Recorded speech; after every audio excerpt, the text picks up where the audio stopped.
So we still have 2 more papers. So I guess we move on and keep your questions to the last. Thank you.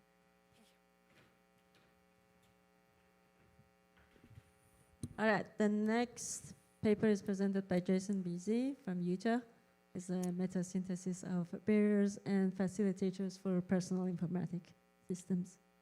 Well, thanks everyone for sticking around. I'm presenting this work on behalf of my student, Sinthia Kabir, my now graduated student who couldn't be here because of visa issues. And this was sort of the capstone of her thesis work. And so the goal of my talk today is to sort of help you think about how you can design personal informatics systems that account for the broad range of findings that we have in the personal informatics literature. And so just to sort of set the stage for you, you know, I just got 2 new PhD students as a professor. They're going to do research in personal informatics. They've never done that before. If you go to the ACM Digital Library and you search for personal informatics and self-tracking, you find over 1,400 results in the ACM DL alone. That's not the only repository for this kind of work. So what should I tell them to read? Obviously not 1,400 papers. So a common approach is to focus on the specific domain that you're working in. And depending on the domain, there are different problems with that. So for something like physical activity, that doesn't really narrow it down very much. You know, around 500 is better, but it's not great. And in other common, in other domains, there may not be enough, right? So if you're focusing on something like fluid tracking, which maybe the reason that you're interested in it is because there's less work in that space, right? You might only find 8 results there. And that's not really gonna tell you enough about personal informatics to really inform what it is that you're gonna be implementing. So we really know this all too well because unfortunately we had our paper rejected multiple times, you know, submitting it and being really excited about our results that we felt like were novel, and then our very insightful reviewers saying, no, no, no, this literature over in this other sort of adjacent personal informatics domain has a similar finding to what you have. It's not as novel as you think. Reject. Okay, and so we published that paper, fortunately, last year at IMWhat, but we also felt like, okay, there's got to be a better way to do this, and that's really what sparked this work. So Epstein and colleagues a couple of years ago conducted a mapping review. They published it at IMWhat, and they developed this very useful paper browser that we leveraged. But the focus of their work was at a bit of a higher level than what we thought would be useful for the sort of questions that we were asking. And so in some ways, what we're doing is trying to sort of pick up where they left off. And really, our goal is to try to make it easier to understand all of the factors that are known to impact the way that personal informatics tools are used. So to support that goal, we conducted a meta-analysis, a meta-synthesis of the personal informatics literature. And so this is similar in some ways to a literature review. There are some nuanced differences that we describe in the paper. But for now, you can sort of think of it like a literature review. And in this review, what we did is we focused on the barriers and facilitators for users to collect, reflect, and act on their personal informatics data. So we started with the 584 papers that were in Epstein's personal informatics paper browser. And we excluded papers that did not report on barriers or facilitators, for example, if they didn't deploy something and evaluate it empirically.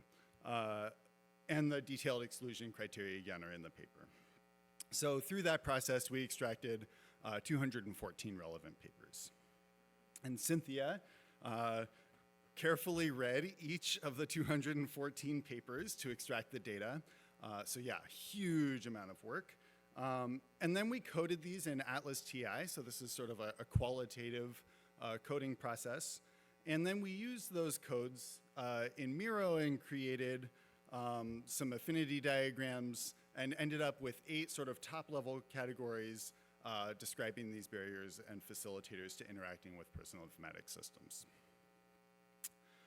Okay, so each of these 8 categories focuses on different barriers and facilitators.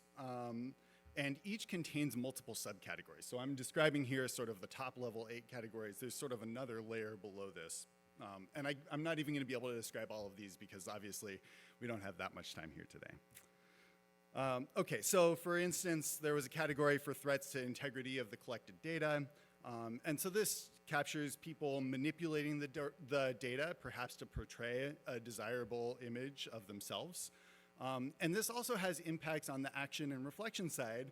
If you think about this contributing to a lack of trust in the data, you know for a fact that it's not accurate because you manipulated it when you collected it. So it impacts on both sides. So there are also specific design and implementation issues that can limit or facilitate engagement with personal informatics tools.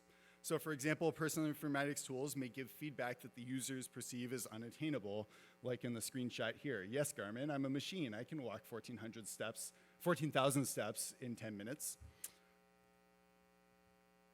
Okay, users sometimes encountered fluctuations in their motivation for collecting or acting and reflecting on their data. So for instance, people might be less motivated. People were reported to be less motivated sometimes when they were doing well, like they felt like they didn't need the tool, or if they had some other urgent health condition or something else come up that led them away from, their focus to another area.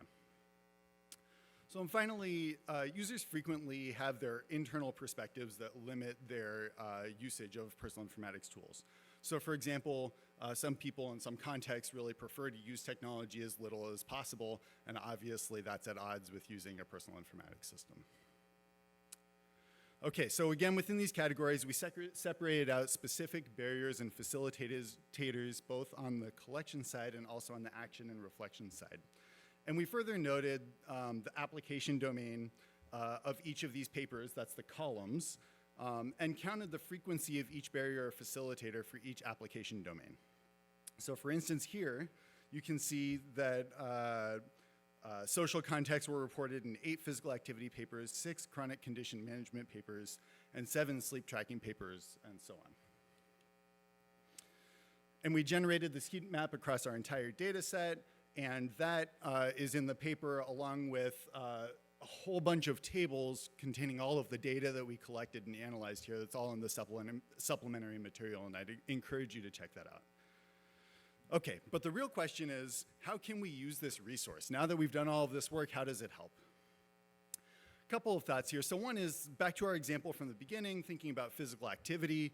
Maybe we don't need to go through and read all of those papers to have a sense of what are those barriers and facilitators, and it can actually sort of help jumpstart the design process for creating personal informatics systems that take these things into account, right? So this is sort of bootstrapping that process.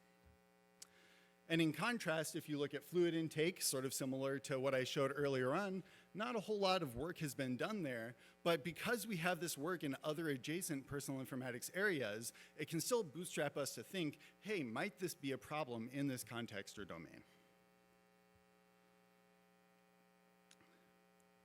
Okay, we can also generate other research questions based on the data. And so, for example, thinking about workplaces and the context of collaborative tracking seems like a natural mix. Turns out there's nothing that's been found there yet. And so you can sort of look at this and say, hey, what are interesting places where I might want to do some work moving forward? Okay, so I'm going to go ahead and wrap up here. We hope that this work helps you create personal informatics systems and account for the breadth of findings that exist in the literature so that we can make better and more effective personal informatics tools. Thanks a lot.